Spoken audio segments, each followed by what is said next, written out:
হাসিনার অনুরোধ না রাখলেও ডক্টর ইউনূসের কথা রাখছে মালয়েশিয়া।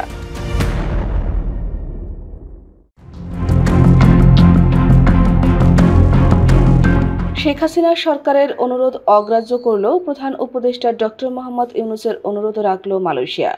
নির্ধারিত সময় দেশটিতে যেতে না পারা 18,000 বাংলাদেশি কর্মীকে নিয়োগ দেবে।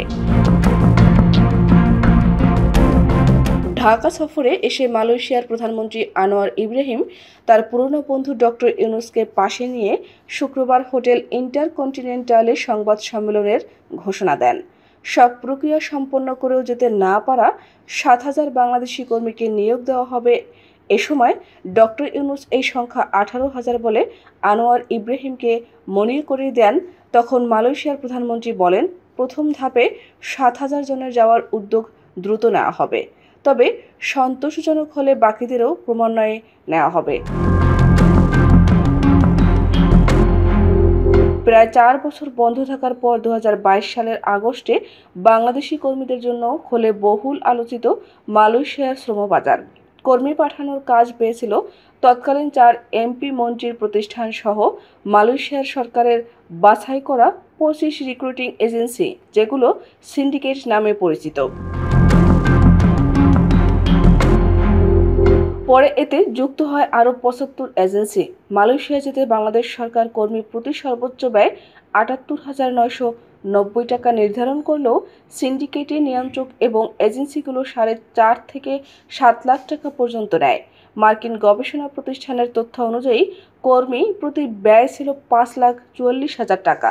গত 31 মে বাংলাদেশ থেকে কর্মী নিয়োগ বন্ধ করে মালয়েশিয়া। সেদিন পর্যন্ত 5,26,673 কর্মীর চাহিদাপত্রের বিপরীতে জনশক্তি কর্মসংস্থান এবং প্রশিক্ষণ ব্যুরো 4,93,642 জনকে ছাড়পত্র দিয়েছিল। তাদের মধ্যে 4,76,672 জন যেতে পারেন। সব প্রক্রিয়া সম্পন্ন করেও 7,000 জন উড়োজাহাজের টিকিট ও 9,970 জন নিয়োগকর্তা থেকে প্রয়োজনীয় নথি নিতে না পারায় যেতে পারেননি। এই কর্মীদের পাঠাতে তৎকালীন আওয়ামী লীগ সরকার নিয়োগের সময় বৃদ্ধিতে একাধিকবার অনুরোধ করেছিল, তবে মালয়েশিয়া সরকার বরাবরই তা অগ্রাহ্য করেছে। ছাত্র জনতার অভ্যুত্থানে ক্ষমতাচ্যুত হাসিনা সরকারের সময় প্রবাসী কল্যাণ মন্ত্রণালয় জানিয়েছিল, যেতে না পারা 70% কর্মী টাকা ফেরত পেয়েছে। তবে সম্প্রতি অন্তর্বর্তী সরকারের প্রবাসী কল্যাণ উপদেষ্টা ডক্টর আসিফ নজরুল জানিয়েছেন, টাকা ফেরতের হার মাত্র 25% কর্মীরা জানিয়েছে। তারা ভিটা, জমি ও গরু বিক্রি করে 6 লাখ টাকা পর্যন্ত দিলেও ফেরত পেয়েছিলেন 78,000 টাকা করে। হাসিনা সরকারের পতন পর এজেন্সি মালিকরা পালিয়ে গেছেন। সিন্ডিকেটের বাংলাদেশ অংশের মূল হোতা রুহুল আমিন স্বপন কানাডা চলে গেছেন সরকার পতনের পর। বিদেশে রয়েছেন সাবেক অর্থমন্ত্রী আ.হ.ম মুস্তফা কামাল। আওয়ামী লীগের এমপি নিজামে হাজারী, বেনজির আহমেদ সহ সিন্ডিকেটে থাকা বাকি এজেন্সির মালিকরাও পলাতক। সিন্ডিকেটের তৎপরতার প্রশ্নে আনোয়ার ইব্রাহিম বলেন, এক্ষেত্রে অতীতের পদ্ধতি ভেঙে দিয়েছেন তারা। এখন স্বচ্ছ প্রক্রিয়ার মধ্য দিয়ে নিয়োগ হচ্ছে। প্রক্রিয়া স্বচ্ছ হতে হবে এবং তথাকথিত সিলেক্টেড লোকদেরও কঠোরভাবে নীতি মানতে হবে। ভুয়া চাকুরি এবং ভিসা বিক্রির কারণে মালয়েশিয়ায় যাওয়া হাজার হাজার কর্মী প্রতিশ্রুত কাজ পাননি।